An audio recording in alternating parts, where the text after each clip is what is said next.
Good morning बच्चों। आज हम बात करते हैं, फोर्थ यूनिट हमारी शुरू हो गई है कि टाइप्स ऑफ फिनिशिंग के अलग अलग प्रकार की जो फिनिशिंग किस तरह से की जाती है। और हमारी थर्ड यूनिट कंप्लीट हो चुकी है और फोर्थ यूनिट शुरू करेंगे। कि जो वस्त्र होते हैं कि वस्त्र निर्माण में कताई और बुनाई की जो प्रक्रिया होती है, उस प्रक्रिया के पश्चात हम जो दो वस्त्र तैयार करते हैं या उसको काम में लेने योग्य बनाने होते हैं, तो हम उसको क्या क्या करते हैं कि वस्त्र जब बाज़ार में जाते हैं, ऐसा तो नहीं है कि वो जैसे फैक्ट्री से कोई कपड़ा तैयार होता है, तैयार होते ही वो डायरेक्ट मार्केट में चला जाता है, ऐसा नहीं होता है।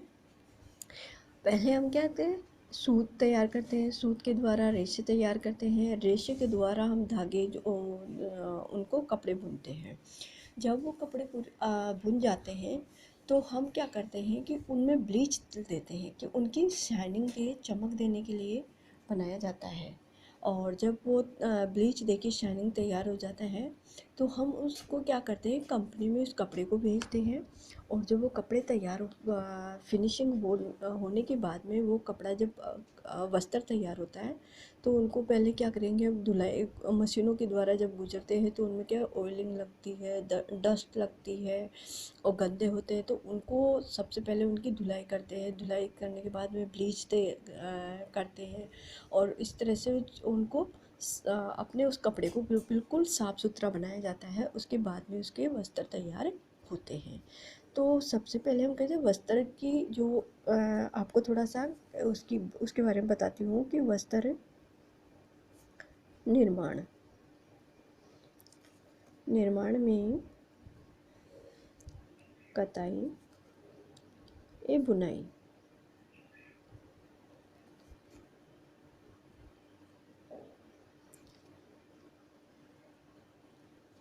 प्रक्रियाओं के पश्चात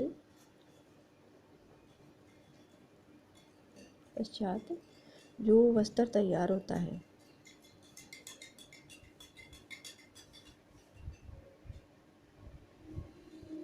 वस्त्र काम में लेने योग्य कि नहीं होता है।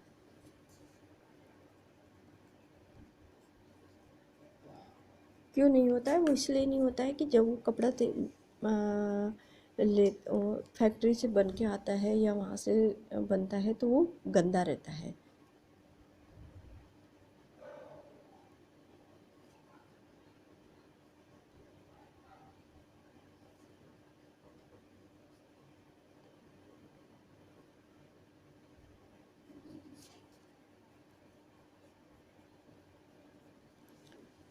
बिकने योग्य नहीं होता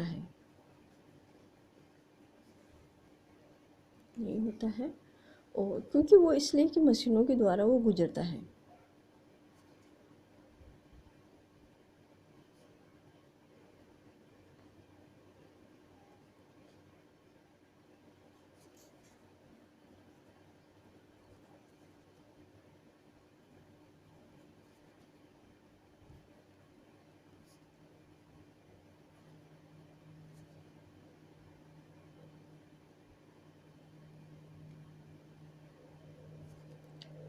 धूल मिट्टी के संपर्क में आने आने से वह गंदा हो जाता है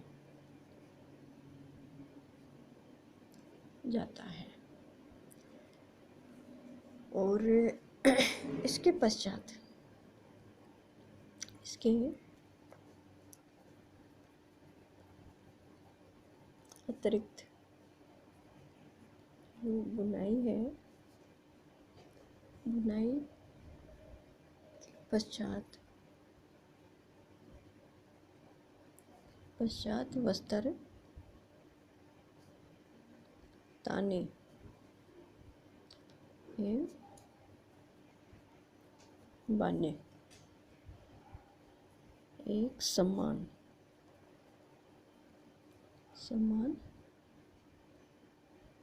डेली डेली अवस्था में होता है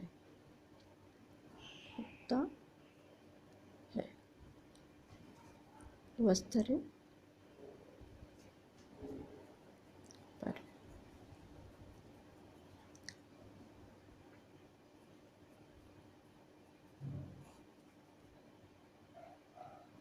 एक परिष्कृत कर, एक नवीन और आकर्षक रूप दिया जाता है।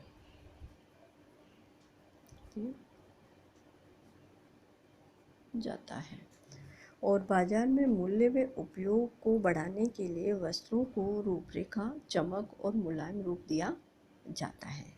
ये तो हमारा थोड़ा सा इसके बारे में बताया गया। अब मैं आपको बताती थी इसकी डेफिनेशन, कि इसकी परिभाषा।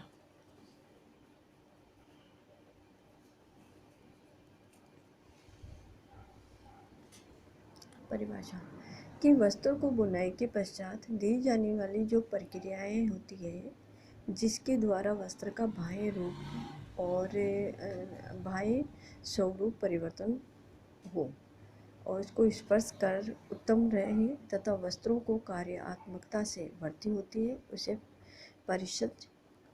परिसज्जा कहा जाता है। कि वस्त्र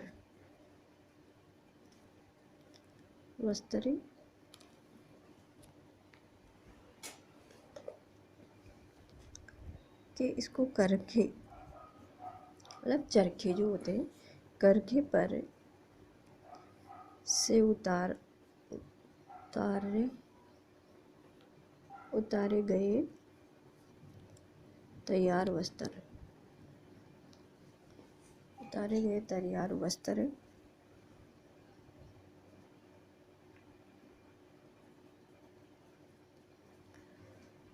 पर विभिन्न विधियों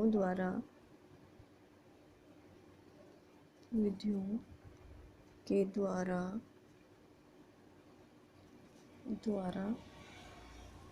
जो प्रक्रियाएं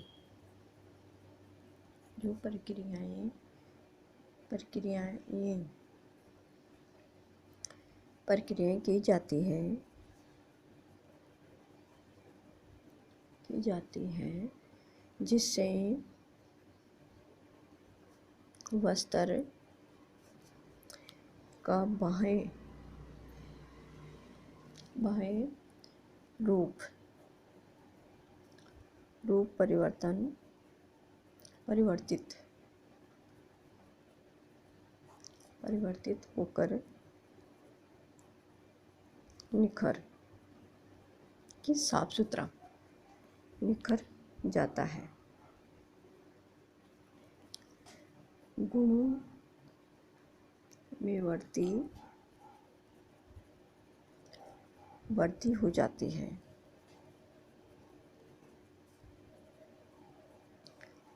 है और स्पर्श, चिकना,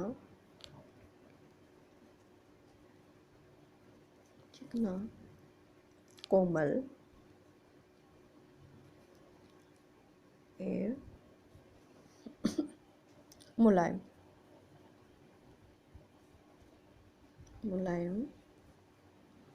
हो जाता है।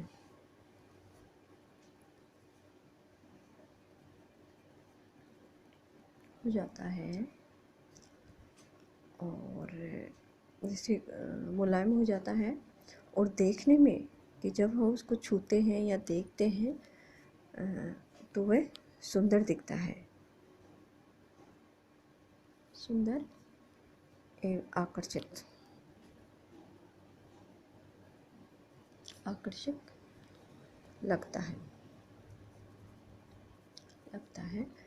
वस्त्र की जो कार्य क्षमता होती है, कि वस्त्र की कार्य क्षमता में वृद्धि हो जाती है, वृद्धि हो जाती है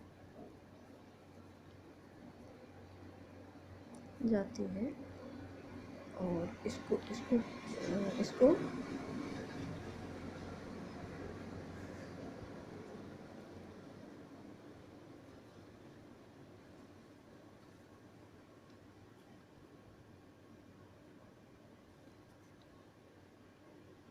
कहते हैं। इस प्रकार की जो वृद्धि होती है वस्त्रों में विभिन्न विधियाँ और ताजगी और नवीनता लाई जाती है। और प्राचीन जो समय था कि जब वस्त्र तैयार करते थे उनका जो बाह्य रूप था उसमें सुधारना, निखार लाना, उत्तम बनाना प्रस्तुत की जाती थी और परिशुद्धता केवल कठिन मेहनत में सेवित हाथों के द्वारा ही की जाती हुआ करती थी। और उनमें क्या था कि प्राकृतिक जो रंग थे,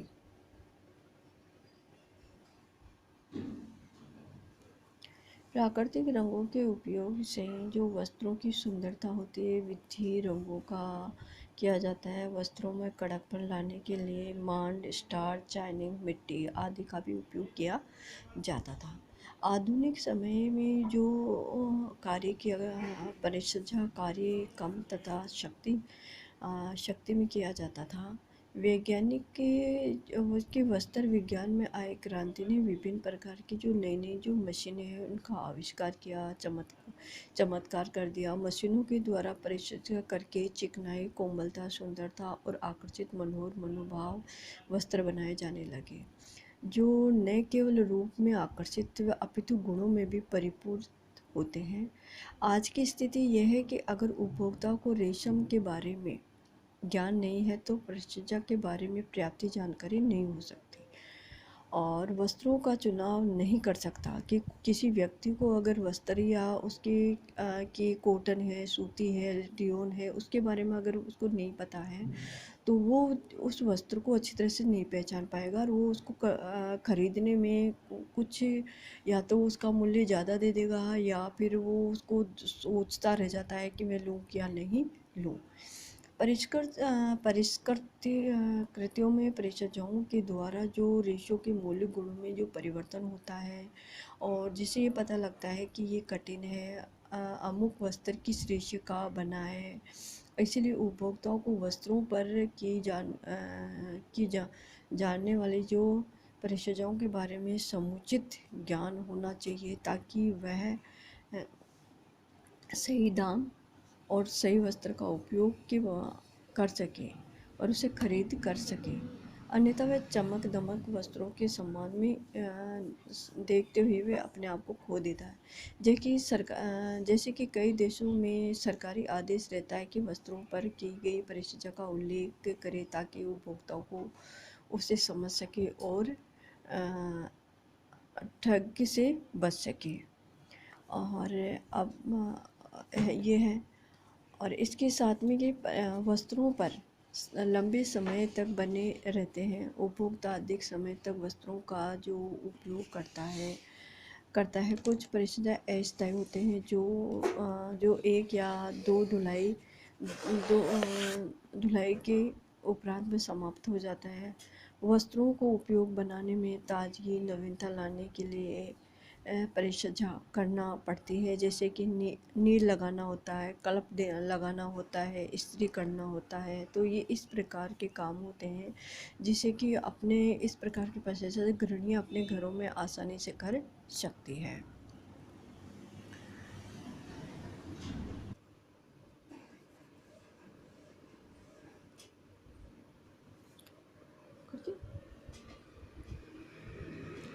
जैसे कि आधारभूत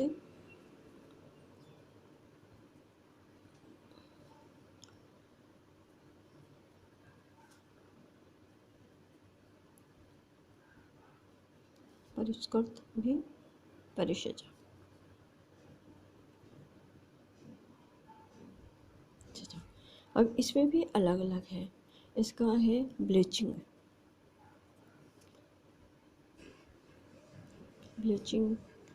या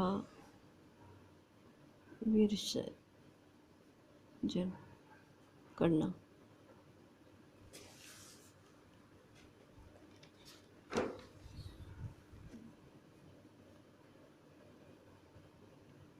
कड़ा करना,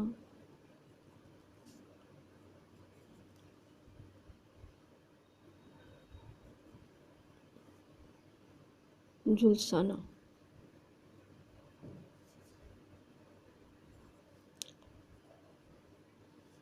टेंटरिंग करना,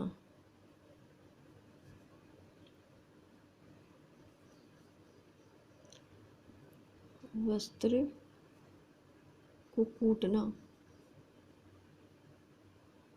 कूटना, मर्चराइजिंग करना,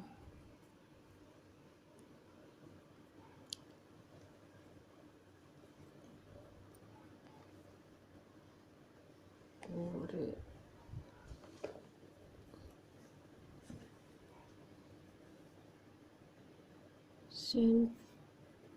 सेल्फोराइजिंग, राइजिंग करना, वस्त्र को चिकना करना,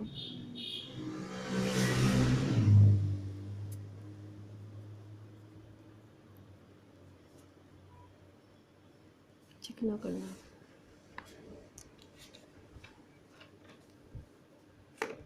बनावटी परिचर्या,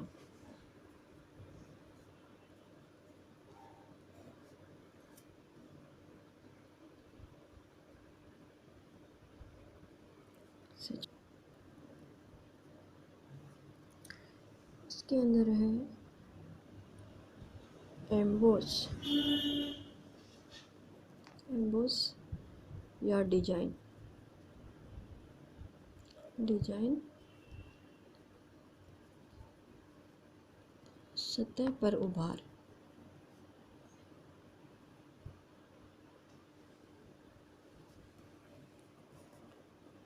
और जैसे इसमें भी दे दिया कि चपटी डिजाइन किसका दिया कि चपटी डिजाइन और उभार डिजाइन,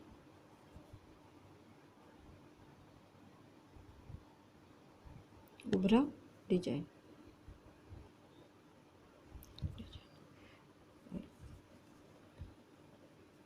मोरिंग करना, स्ट्रिकन करना,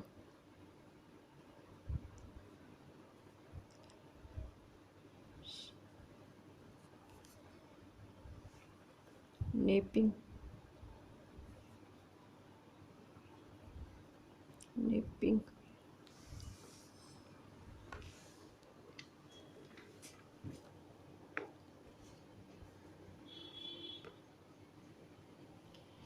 नेपिंग में जैसे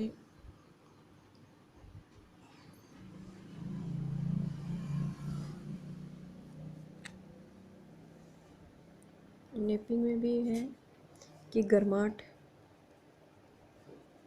गर्माट, कोमलता,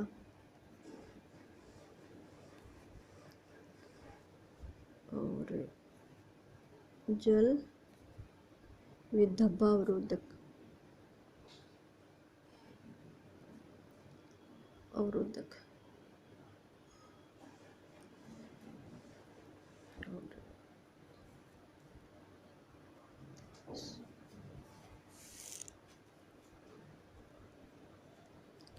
सौंदर्यता, सौंदर्यता,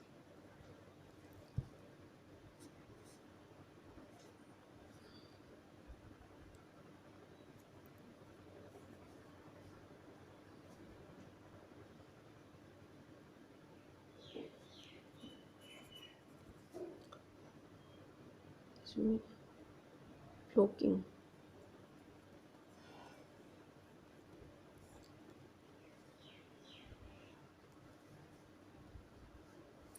इसके अंदर है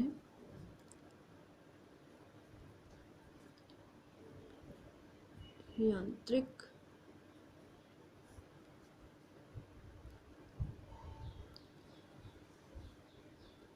लेंगे। और दूसरा है इसका स्तर विद्युत लाइन की।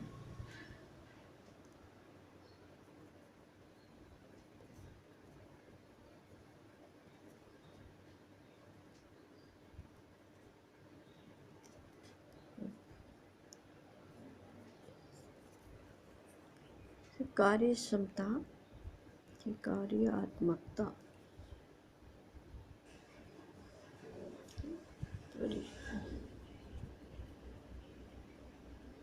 सजा। इसमें है स्तर विद्युत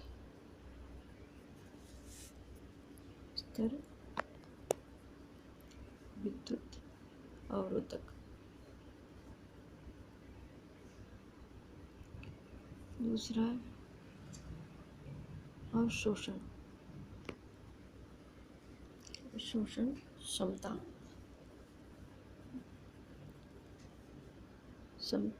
अवशोषण क्षमता परिषद।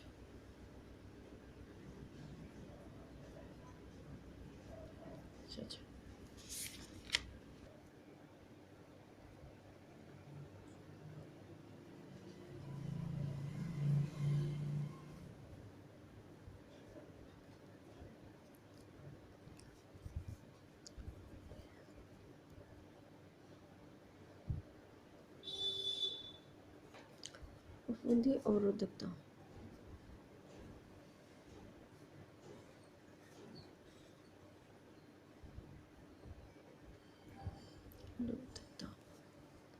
और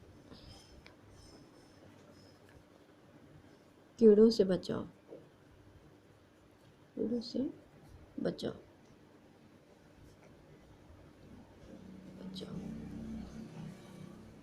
जल अवरोधकता।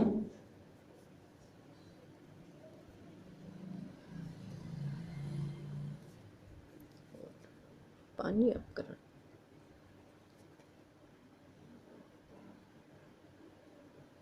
धन्यवाद।